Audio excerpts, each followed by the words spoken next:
Bom, vamos passar agora ao Ministério da Palavra e o ponto de partida, o nosso texto base, onde vamos estabelecer através dele o trilho do nosso compartilhar nessa noite, está em Isaías, no capítulo 26 e nos versículos 3 e 4. O texto sagrado diz assim: Tu, Senhor, conservarás em perfeita paz aquele cujo propósito é firme, porque ele confia em ti. Confiai no Senhor perpetuamente, porque o Senhor Deus é uma rocha eterna. Amém. Eu quero tomar essas duas declarações de Isaías. Uma declaração é o profeta falando com Deus. A outra declaração é ele agora se dirigindo a outros homens. Na declaração que ele faz a Deus, ele afirma: Tu, Senhor, conservarás em perfeita paz aquele cujo propósito é firme. Algumas traduções usam a expressão aquele cuja mente é firme. E ele termina dizendo e concluindo: porque ele confia em ti. Essa expressão de firmeza, seja da mente, do propósito, é nada mais, nada menos do que o transbordar de uma confiança interior, uma confiança que é depositada em Deus. Então, Isaías está declarando esse homem que expressa a sua confiança em Deus, por meio dessa atitude de um propósito e de uma mente firme, será conservado pelo próprio Deus em perfeita paz. A segunda declaração, essa não dirigida a Deus, ela diz: confiai no Senhor perpetuamente. É uma espécie de conclusão. Já que Deus vai conservar em perfeita paz aqueles que confiam nele, então agora é um chamado a todos para que confiemos nele. Então o chamado é: confiai no Senhor perpetuamente. Isso significa sempre, o tempo todo, porque o Senhor Deus é uma rocha eterna. Essa palavra muito usada nas Escrituras, uma rocha, ela não tem o mesmo significado para nós que ouvimos hoje. Pensamos só num pedaço de pedra, quase nem sempre imaginamos um monte, algo elevado, mas a ideia sempre é de um lugar de segurança, de um lugar de proteção. Então nós precisamos entender o que é confiar em Deus, ser guardado por Ele em perfeita paz. Se a Bíblia está dizendo que o Senhor é uma rocha eterna, significa que nós vamos precisar dEle como rocha, significa que nós vamos precisar dEle como lugar de abrigo e de proteção. E se precisamos de Deus como lugar de abrigo e de proteção, não podemos deduzir que nós não enfrentaremos do lado de fora os problemas, que nós não passaremos por adversidades, que nós não enfrentaremos dificuldades, mas que, a despeito delas, podemos encontrar em Deus o nosso refúgio, podemos encontrar nele um lugar de segurança. E pelo posicionamento e a decisão de confiarmos no Senhor, podemos ser conservados, guardados em paz. Eu quero compartilhar com você algo que é o resultado de uma escolha, uma decisão de confiar em Deus, que é viver uma paz extraordinária. Paz, como declara o apóstolo Paulo aos Filipenses, que excede todo entendimento. E o tema da minha mensagem, numa hora tão importante como essa, tão necessária como essa, é: cultive a paz interior.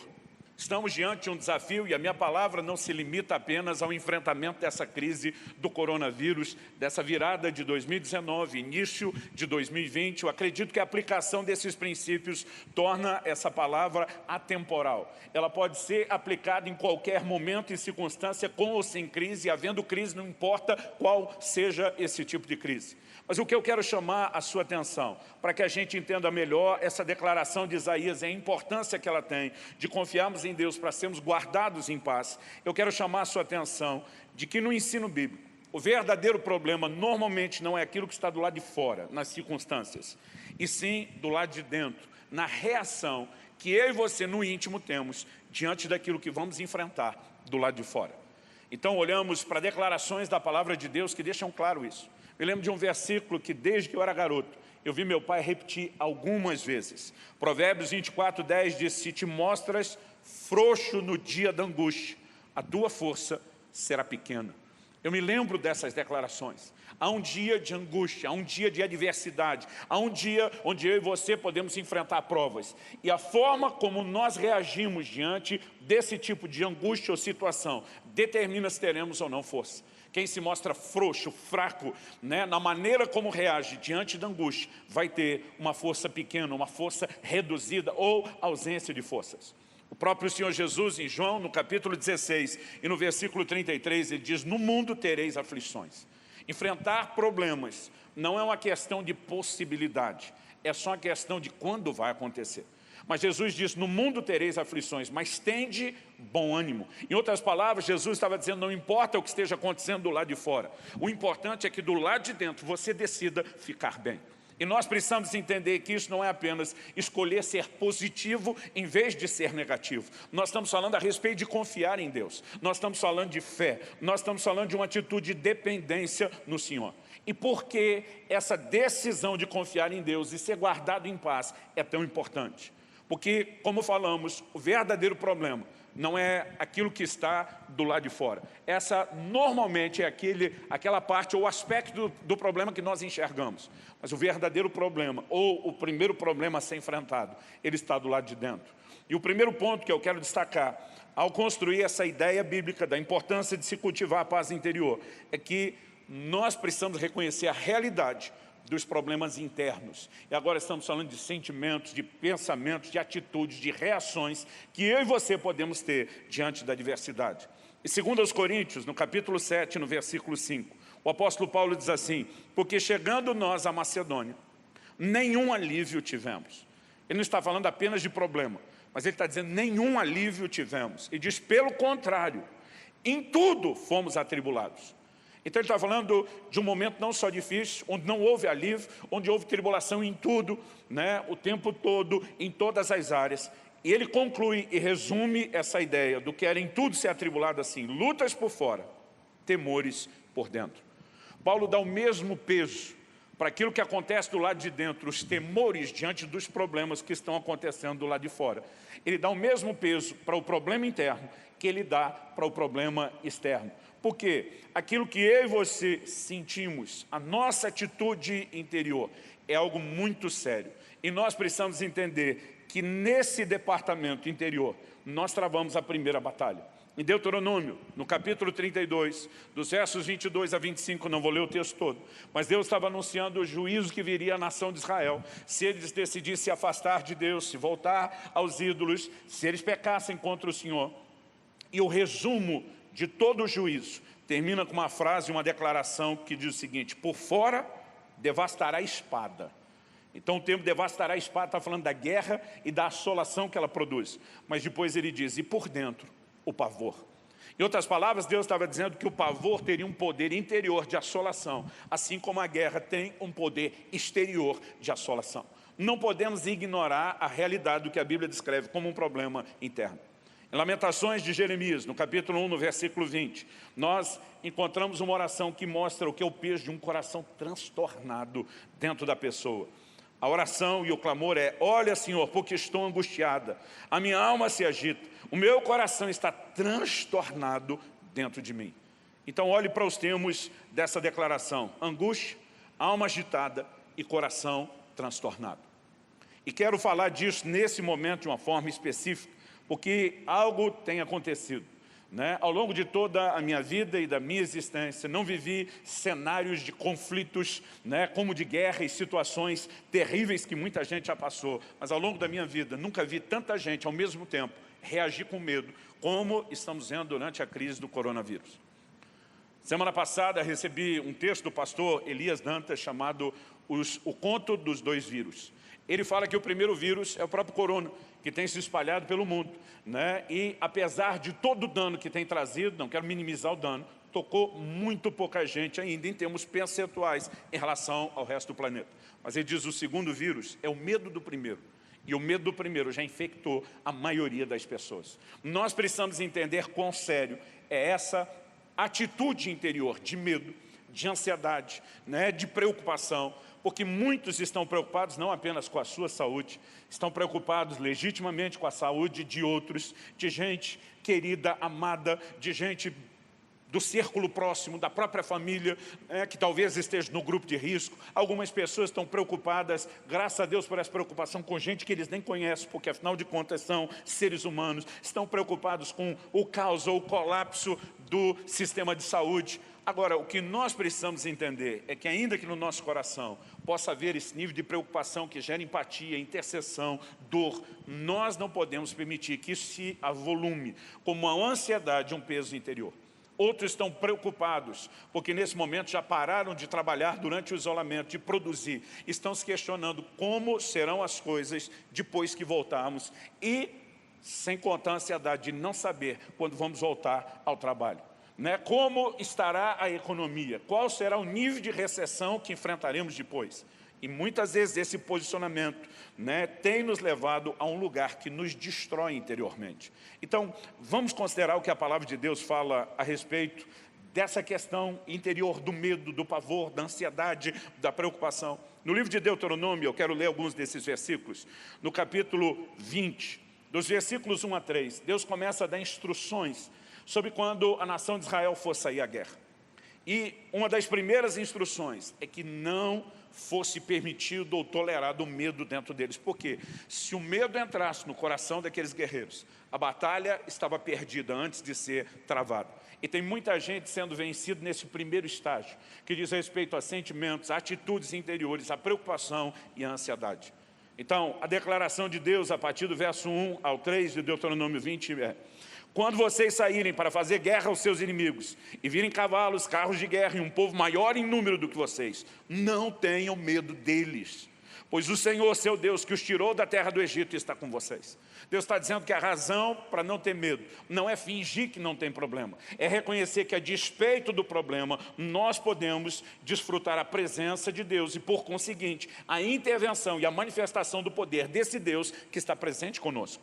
Então, o Senhor continua e diz assim: quando estiverem se preparando para a batalha, o sacerdote se adiantará e falará ao povo, dizendo: escute, povo de Israel, hoje vocês estão se preparando para lutar contra os seus inimigos, que o coração de vocês não desfaleça.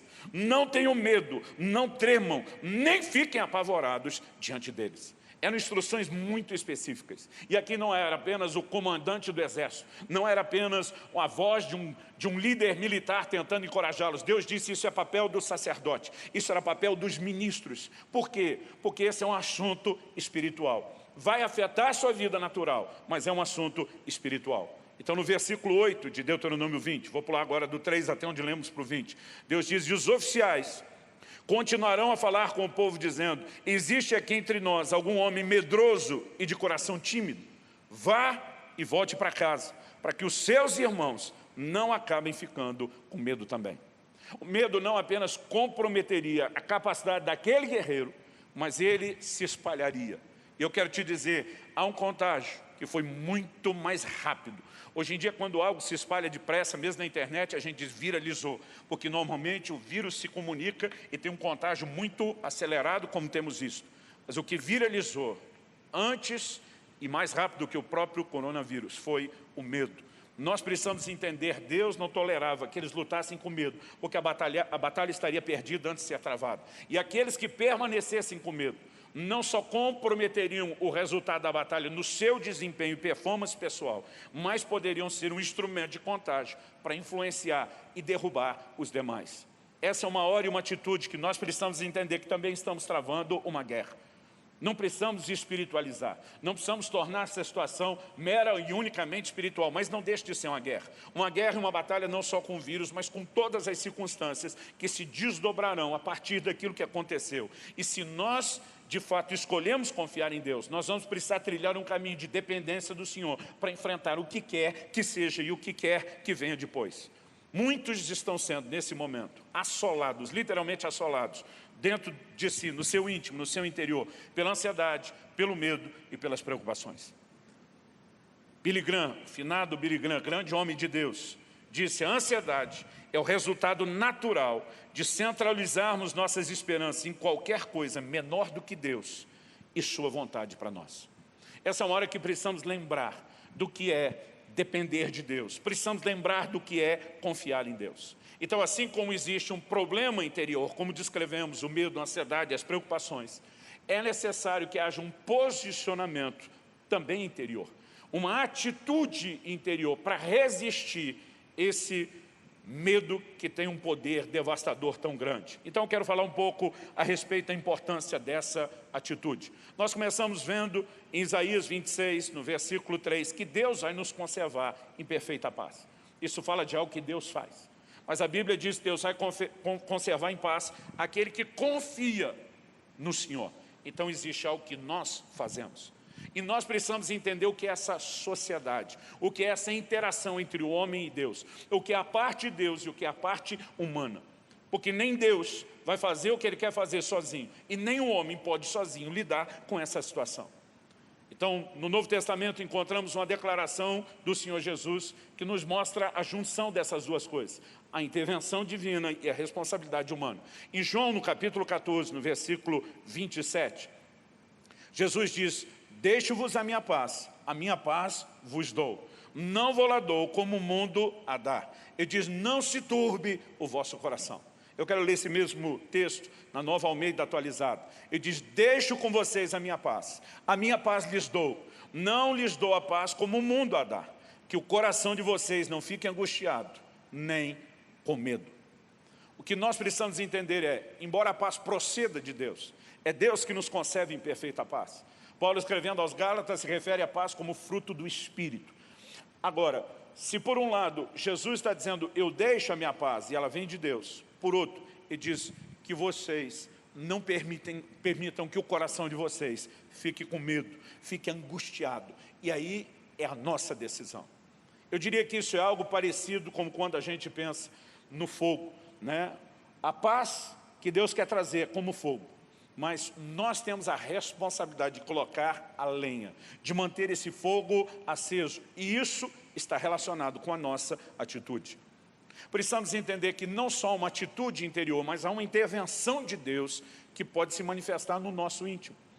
Em Efésios, no capítulo 3, no versículo 16, quando o apóstolo Paulo está orando por esses irmãos, ele acrescenta a seguinte declaração: para que segundo a riqueza da sua glória, está falando de Deus, vos conceda que sejais fortalecidos com poder, mediante o seu Espírito, no homem interior. Há uma ação de Deus manifestando poder no homem interior, do lado de dentro. E nós precisamos entender a dinâmica dessa operação.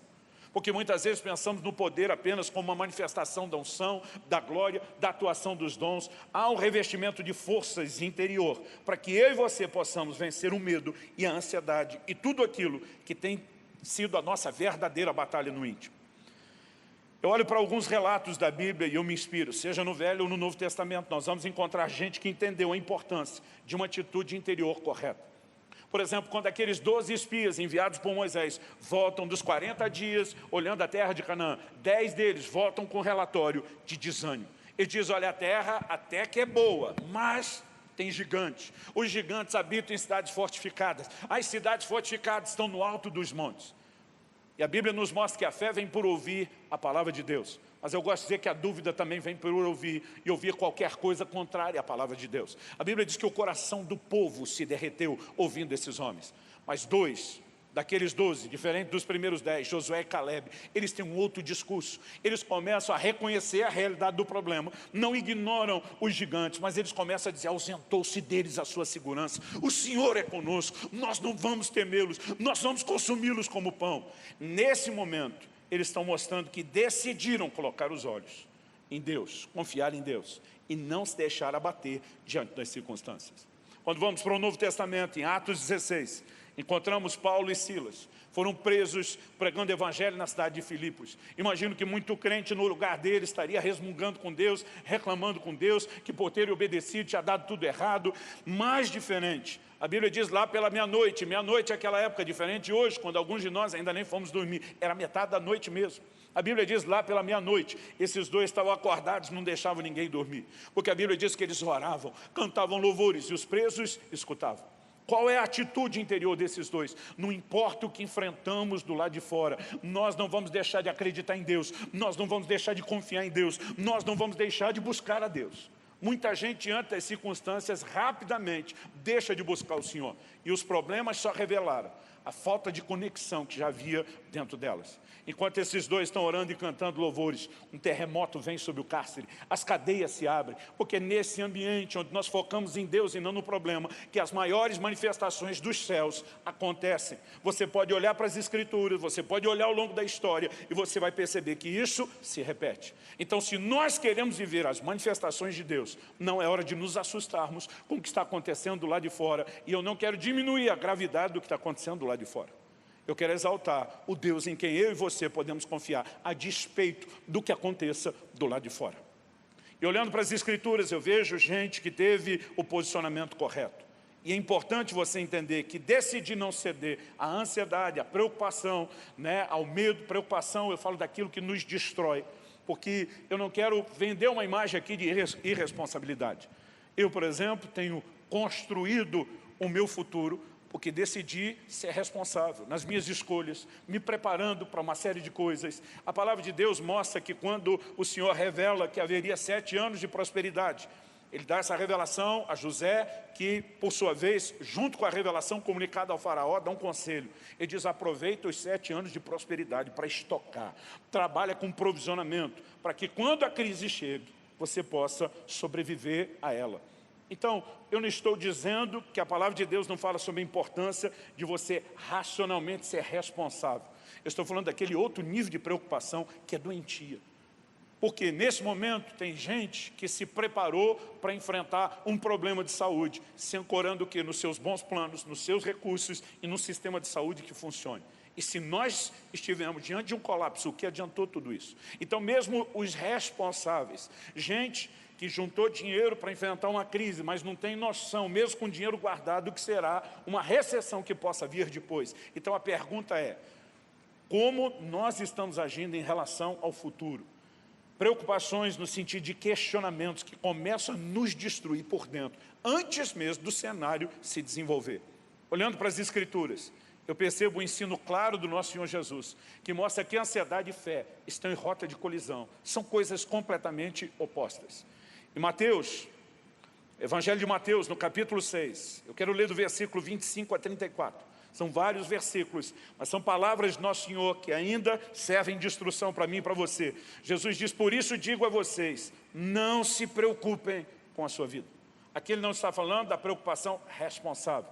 Ele está falando da preocupação desnecessária, destrutiva, ansiedade. Não andem ansiosos a respeito da sua vida, diz outra versão. Quanto ao que irão comer ou beber, nem com o corpo, quanto ao que irão vestir. Ele diz, não é a vida mais do que o alimento, e não é o corpo mais do que as roupas. Observem as aves dos céus, que não semeiam, não colhem, nem juntam em celeiros. No entanto, o Pai de vocês que está no céu as sustenta. Será que vocês não valem muito mais do que as aves? E aqui Jesus mostra que uma das coisas que sustenta o nosso posicionamento de confiança nele é entender o valor que nós temos aos olhos dele. Jesus está dizendo, vocês têm valor aos olhos do Pai. É por isso que vocês podem acreditar que Ele vai cuidar de vocês. Vocês são importantes aos olhos de Deus, Jesus está dizendo. É por isso que você pode esperar que Ele vai estar de olho em você e em tudo aquilo que você possa vir enfrentar. Então Jesus continua e diz, quem de vocês, por mais que se preocupe, pode acrescentar um côvado ao curso da sua vida? Em outras palavras, Jesus está dizendo o que é que essa preocupação destrutiva vai resolver, o que é que ela vai mudar, o que é que ela vai melhorar. Vou falar sobre isso depois. Ele continua e diz, por que se preocupam com o que vão vestir? Observem como crescem os lírios do campo, eles não trabalham nem fiam. Eu, porém, afirmo a vocês que nem Salomão, em toda a sua glória, se vestiu como qualquer deles. Ora, se Deus veste assim a erva do campo, que hoje existe e amanhã lançada no forno, não fará muito mais... Quero dar o destaque a muito mais. Não fará muito mais por vocês, homens de pequena fé.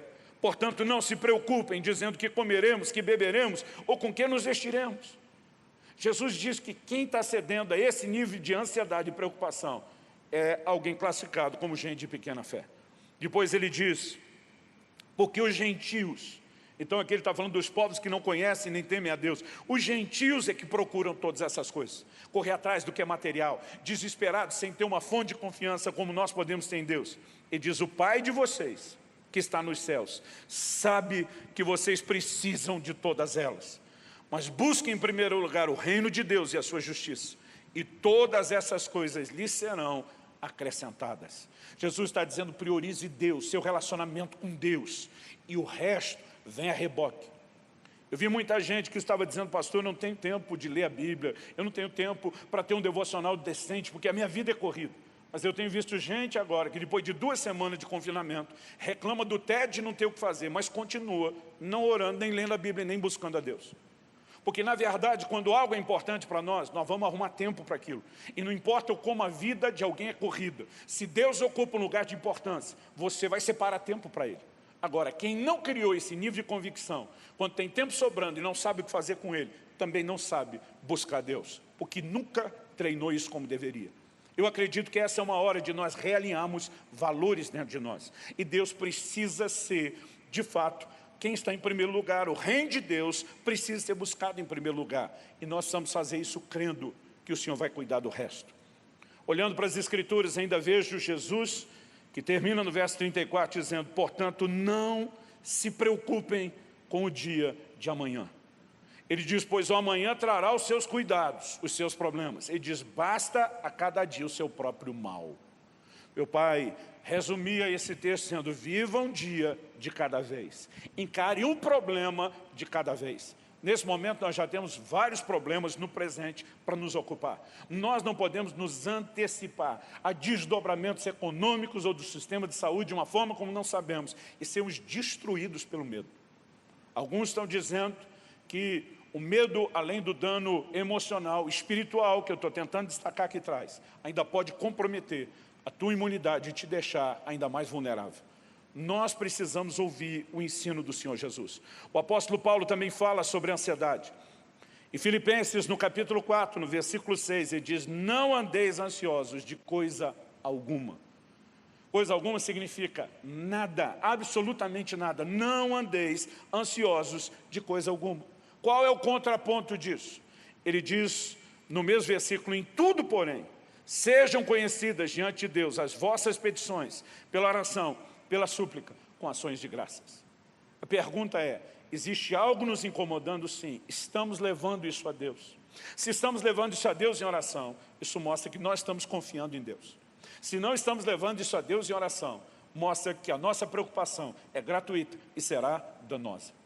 Qual o resultado de ter a atitude interior correta? O versículo seguinte, 7 de Filipenses 4, diz: e a paz de Deus, que excede todo entendimento, guardará o vosso coração e a vossa mente em Cristo Jesus.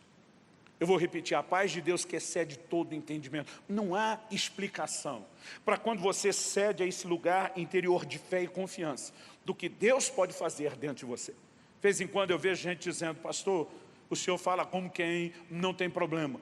Eu digo: se você pudesse assistir um filme acelerado da minha vida, você veria muitas circunstâncias e momentos onde o desespero, o medo, a ansiedade, a preocupação veio e bateu com força. Mas eu e você precisamos sempre fazer uma escolha.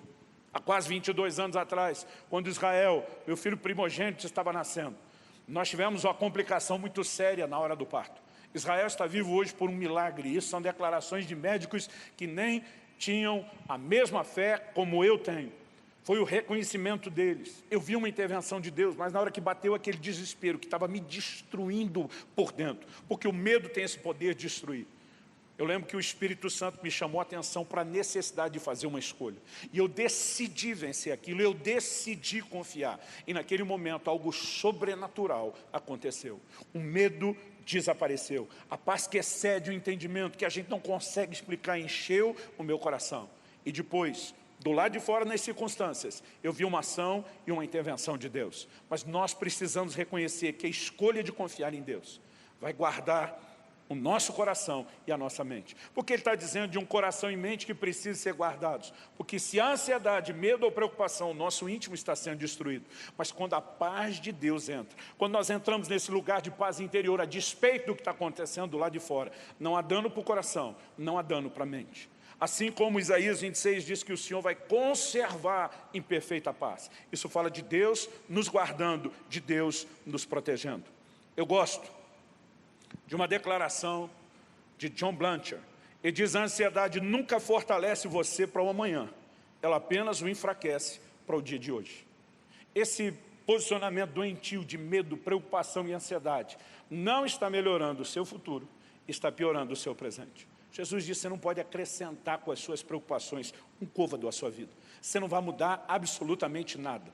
E além de não poder acrescentar, alguns de nós estamos removendo um côvado. O côvado era uma medida de comprimento, né? Era algo parecido com meio metro nosso. Então o Senhor está dizendo: você não vai mais longe por causa da preocupação. Mas eu acredito que a gente pode dizer, às vezes estamos encurtando. Por quê? Porque A preocupação, a ansiedade não resolve o problema, traz consequências, além do dano emocional, interior, espiritual, porque impede Deus de agir. Qual é a resposta correta? É o que estamos falando desde o início. Confiar em Deus. Há um posicionamento de fé. E eu quero compartilhar com você, para encerrar a mensagem que estamos compartilhando, qual é o posicionamento de fé a ser tomado. Em Hebreus, no capítulo 4, a palavra de Deus fala a respeito do descanso da fé. Eu particularmente gosto demais dessa declaração.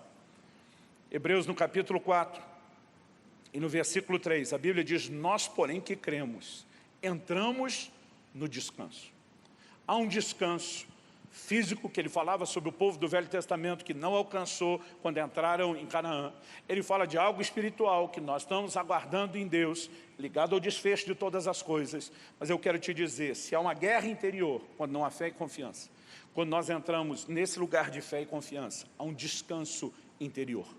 A Bíblia fala dessa paz que excede todo entendimento, e ela guarda o nosso coração e a nossa mente. Então nós precisamos entender tanto a natureza como a operação da fé. Porque muita gente ouve falar sobre fé e ele acredita que é apenas pensar positivo.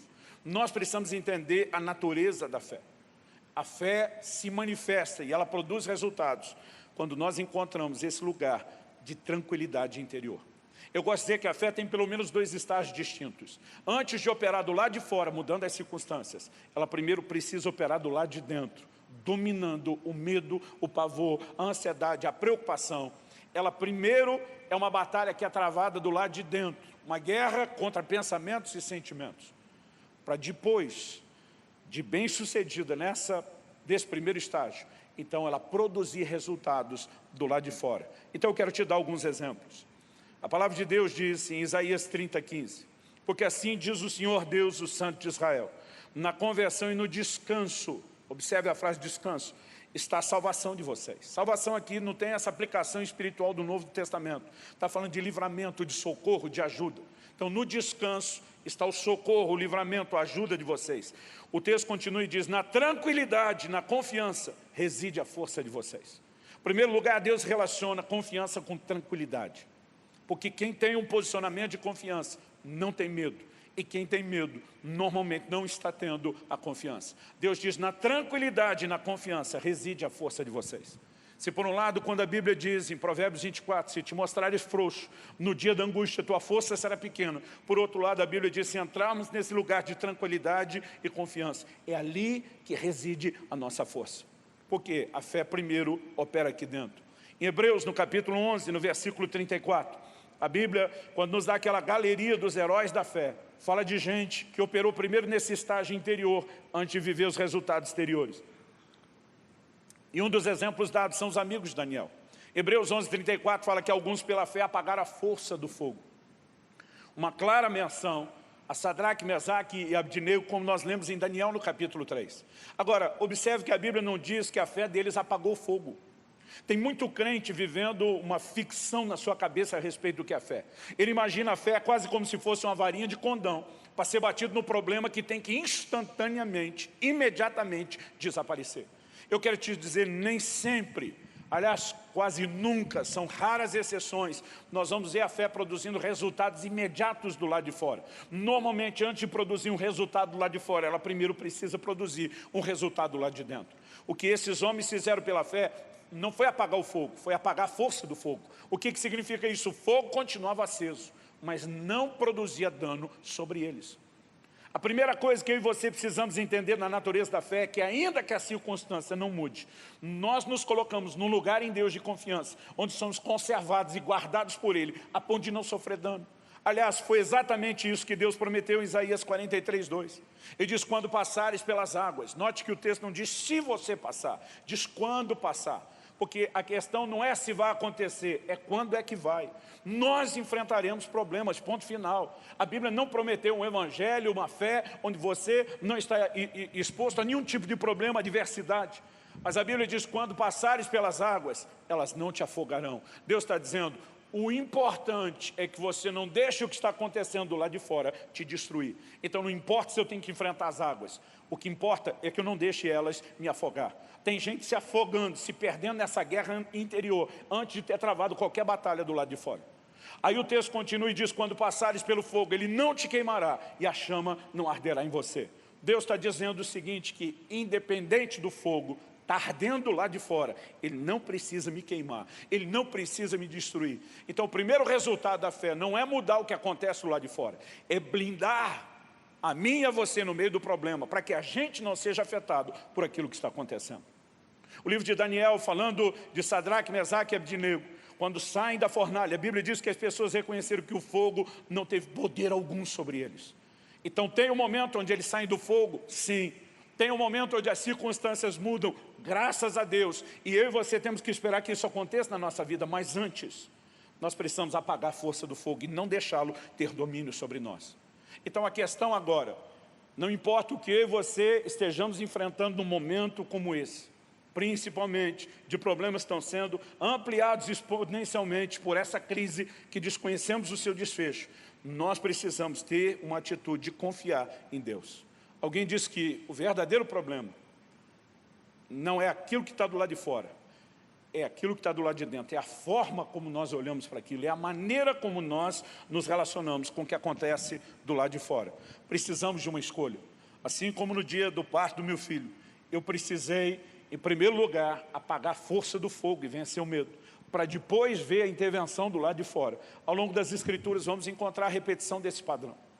Quando Jesus vem ao encontro dos seus discípulos andando sobre as águas, e quando as pessoas me perguntam sobre uma boa definição de fé, eu digo, bom, além daquilo que já é explícito na Escritura, Hebreus 11:1, que diz que a fé é a convicção das coisas que não se veem e a certeza de coisas que se esperam. Quando me perguntam, pastor, qual uma definição de fé a mais que o senhor gosta de dar?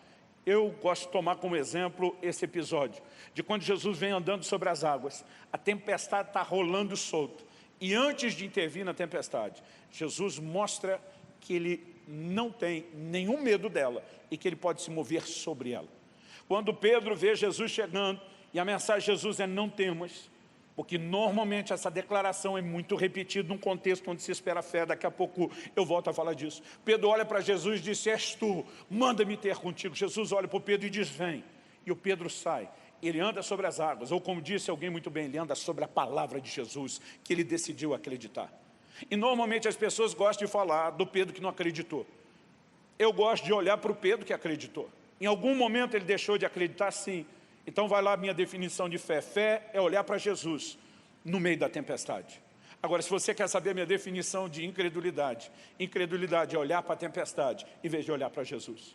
Porque onde você coloca os seus olhos vai te afetar. Enquanto Pedro está olhando para Jesus, ele tem a capacidade de vencer e se mover sobre a tempestade, como Jesus está se movendo. Mas quando ele começa a olhar a tempestade, ele perde o foco de Jesus e ele deixa de experimentar aquilo que Jesus poderia fazer e ele volta a ter o medo que as circunstâncias produzem. Mas a história não terminou aí. As pessoas normalmente falam do Pedro como se ele fosse só incrédulo. Em primeiro lugar, ele fez o que a maioria, ou a grande maioria, quase todo mundo, né, no lugar dele não teria feito. Ele decidiu acreditar e andou sobre as águas. Se você quer saber, ele não andou uma vez só. Porque depois que começa a afundar, e ele vê que está abortando o sobrenatural, porque colocou os olhos nas circunstâncias em vez de Jesus, ele decide lutar contra aquilo. E a hora que ele clama para o Senhor Jesus, socorre-me! E a Bíblia diz que o Senhor estendeu a mão e o socorreu. E a Bíblia diz que os dois voltaram para o barco. Você acha que Jesus voltou nadando com Pedro? Nós podemos dizer que Pedro andou a ida e a volta.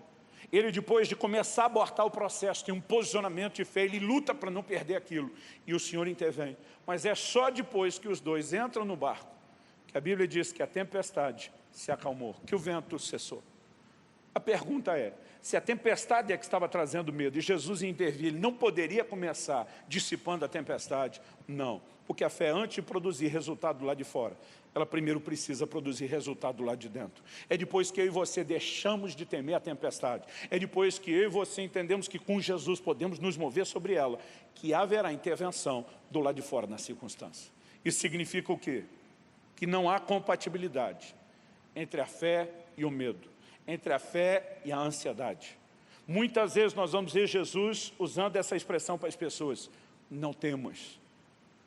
Para Jairo, pai daquela garota que estava enferma, E daqui a pouco ele recebe a notícia, olha, tua filha morreu, não incomode mais o mestre. Jesus vira para esse chefe da sinagoga e diz, não temas, crê somente. Em outras palavras, Jesus está dizendo que só deixa lugar para a fé no seu coração, não dê lugar ao medo. Porque se o medo entrar, a fé começa a sair.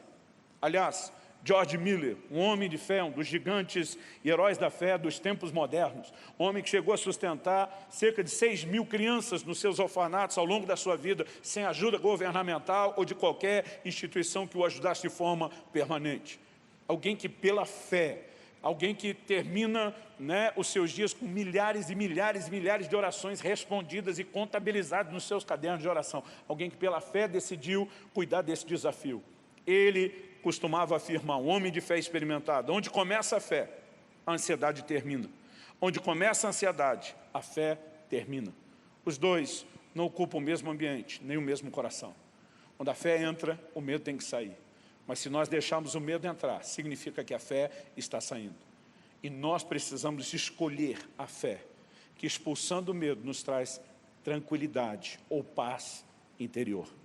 O Salmo 125 diz no verso 1, os que confiam no Senhor são como o monte de Sião, que não se abala, mas continua firme para sempre. Não importa o que esteja chacoalhando. Quando ele fala do monte Sião, está falando de uma grande área rochosa. Davi, por exemplo, tinha a sua fortaleza em Sião, mas Sião é um monte, nós estamos falando de um espaço grande. Dependendo do tremor de terra, poderia derrubar uma casa construída, mas não tem condições de abalar aquele monte todo. A Bíblia está falando que quem confia no Senhor é como o monte de Sião, não se abala, mas permanece firme para sempre. Então o que eu e você precisamos entender é que independente do que possa tentar nos chacoalhar, a escolha da confiança vai nos manter interiormente firmes, sadios e inabaláveis. E nós precisamos dessa fé inabalável. Para concluir, eu quero te chamar a um entendimento prático. Se existe, então, um problema interior que requer uma atitude interior de fé e confiança, que vai nos levar a um outro estado interior de paz, nós precisamos saber exatamente o que é que nós temos que fazer. Além de entender que a responsabilidade de escolher confiar é nossa, nós precisamos cooperar para que a nossa fé possa reagir. E uma das coisas que eu e você precisamos investir, se queremos entrar nesse lugar de fé, é no alimento da fé. Romanos 10:17 diz que a fé vem por ouvir e ouvir a palavra de Deus. Eu fico perplexo com crentes que estão passando literalmente quase que o dia todo, alternando entre o noticiário e os comentários das notícias sobre a crise do coronavírus nas redes sociais. O dia inteiro alimentando o medo, a preocupação e a fé, e dizendo que não tem tempo para a palavra de Deus. Quando aquilo era o único remédio, o único antídoto para o medo, para fortalecer a confiança. Outra coisa que não temos nos dedicado como deveríamos, a oração. Paulo diz aos Filipenses sobre não andar ansioso de coisa alguma, mas fazer conhecida diante de Deus as nossas necessidades, aquilo que deveria nos deixar ansiosos, por meio das nossas súplicas. Então nós precisamos nos voltar a esse lugar de oração. Um outro entendimento e uma escolha que eu e você precisamos fazer é que a razão pela qual eu e você não precisamos nos entregar à ansiedade é reconhecer que nós temos valor, somos importantes para Deus e que Deus cuida de nós. 1 de Pedro 5,7 diz, lançando sobre ele, sobre Deus, toda a vossa ansiedade, porque Ele tem cuidado de vós. Agora preste atenção, depois de falar de se livrar da ansiedade, ele diz no versículo seguinte, sejam sóbrios, atentos e vigilantes. E diz, o diabo, vosso adversário, anda em derredor, bramando como leão, buscando a quem possa tragar, resistir-lhe firmes na fé. Se a ansiedade é o oposto da fé, e logo depois de falar de se livrar da ansiedade, ele diz que o diabo vem tentar nos tragar e que a gente tem que resistir em fé. Qual é a obra de Satanás? Assim como Deus trabalha por meio da fé, Satanás age por meio do medo. Aliás, eu gosto de dizer que o medo é uma fé invertida. É a convicção de que algo ruim vai te acontecer. E nós não podemos ceder a isso. Qual o antídoto? Um posicionamento de fé. Uma fé que é alimentada pela palavra. Uma fé que se expressa e se comunica com Deus mediante a oração. Uma fé que é fortalecida na adoração. Precisamos ter tempo de devoção diária. Precisamos encher o nosso coração com o que o livro de Salmos chama dos altos louvores que precisam estar na nossa boca. A Bíblia diz em Romanos 4 que Abraão, que é chamado pai da fé, que nos deixou pegadas de fé a ser seguido, a palavra de Deus diz que ele não vacilou por incredulidade, mas se fortaleceu na fé, dando glória a Deus. Enquanto glorificava a Deus, que era fiel para cumprir a promessa, em vez de ficar olhando para as circunstâncias, a fé de Abraão foi se fortalecendo. Agora, se nós, e a Bíblia diz que ele não foi alguém que não reconheceu o seu problema. A Bíblia diz que ele atentou para o seu corpo adormecido, no sentido de reconhecer que o problema está lá, mas não atentou no sentido de se deixar ser afetado por ele. Nós precisamos escolher. E se nesse momento nós nos voltarmos à palavra, à oração e à adoração, nossa fé e confiança serão fortalecidas. O resultado, a Bíblia diz, o Senhor vai nos conservar em perfeita paz. Essa ideia da conserva sempre me faz lembrar de alimentos em conserva, em especial o pepino, coisa que aqui no sul, né, é muito consumida e apreciada, talvez mais do que no resto do Brasil. Aquela água temperada tem o poder de não deixar que aquele pepino que fica muito tempo ali dentro não se estrague. Deus também tem uma conserva para a minha mente, para a sua mente, para o meu e o seu coração. Paulo diz, e a paz de Deus, que excede todo entendimento, vai guardar sua mente e o coração. Deus vai nos conservar em perfeita paz. Em outras palavras, Ele não vai deixar que a gente seja deteriorado pelo efeito do medo. As pessoas têm perguntado, pastor, o que é que o senhor acha que vem depois da crise? Eu tenho dito, eu não faço a menor ideia, não tem como estabelecer prognóstico algum que seja certo ou exato. Mas uma coisa que eu faço não só ideia, eu tenho certeza e convicção. Eu sirvo a um Deus que cuida de mim. Eu decido fortalecer a minha fé e a minha confiança para o que quer que seja que venha depois. Eu decido permanecer em fé e confiança nesse momento e não me entregar ao medo. E eu quero te encorajar a fazer a mesma coisa. Eu gostaria que nós terminássemos tendo um momento de oração juntos. Pai, nós oramos e clamamos ao Senhor. Que a Tua palavra não alcance apenas a nossa mente e a razão. Nós oramos que ela desperte o nosso íntimo para uma atitude, um posicionamento, uma resposta clara para Ti. Nós oramos que ela venha com aplicação bem pessoal na vida de cada um. E nós oramos que nessa hora o Senhor possa vivificar a medida de fé que o Senhor tem repartido com cada um dos meus irmãos, como diz a Tua palavra. Eu oro por fortalecimento na fé. Eu oro que isso aconteça nesse momento debaixo de um sopro do Teu Espírito, que os ajude não apenas a entender, mas a praticar e a se posicionar na Tua palavra.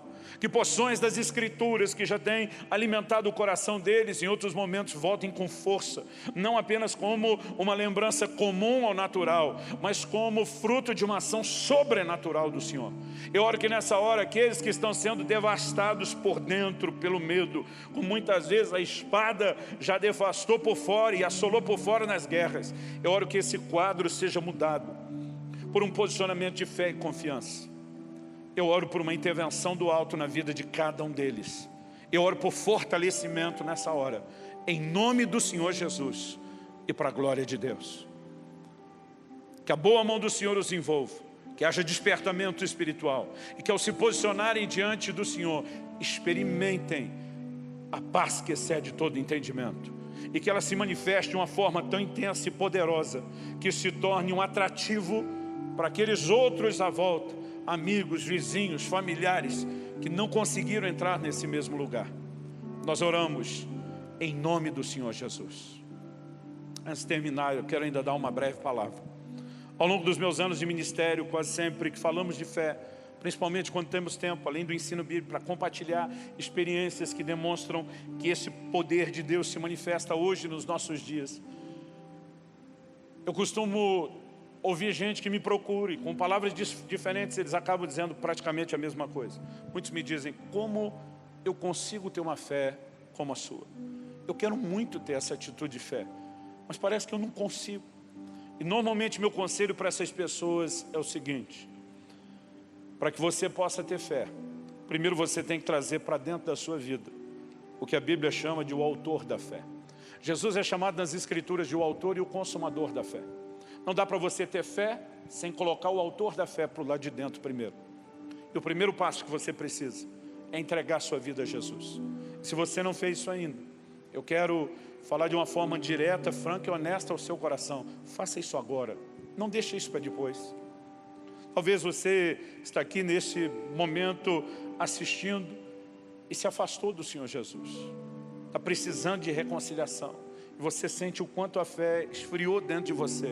Mas você pode reacendê-la ao trazer o autor da fé novamente para a sua vida, ou trazer a sua vida de volta nas mãos do autor da fé. E o meu apelo ao seu coração, faça isso agora. A Bíblia diz: se hoje ouvides a sua voz, não endureça o coração. Eu tenho certeza que o Espírito Santo está procurando mexer no coração de gente que me ouve essa hora. Ele não está limitado a um lugar, você pode ser tocado à distância, ele não está limitado ao tempo. Talvez você não está assistindo a palavra neste momento ao vivo, mas vai ter acesso à gravação depois, e ele vai mexer ao seu coração.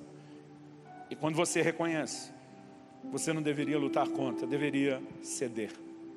Eu aconselho a você, para vir a Jesus, você precisa vir reconhecendo não só quem Ele é, mas quem você é.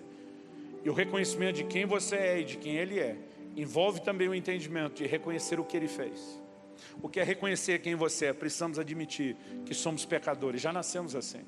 E o nosso pecado nos afasta de Deus, nos impede de ter conexão com Deus. É por isso que muitas vezes Deus parece tão distante. Mas quando nós reconhecemos o que é que quem Jesus é, o nosso Salvador, aquele que deu sua própria vida em sacrifício para nossa salvação e redenção, então nós vamos entender a importância da morte dele como um ato de salvação. Ele foi punido no meu e no seu lugar, para que nós fôssemos inocentados dos nossos pecados e pudéssemos receber a justiça dele. E agora, onde você estiver, você pode simplesmente dizer para ele: eu reconheço que sou um pecador, eu reconheço que o Senhor é Salvador. Eu não apenas me arrependo dos meus pecados, mas eu creio naquilo que o Senhor fez para a redenção dos meus pecados lá na cruz, ao custo e ao preço do seu sangue derramado.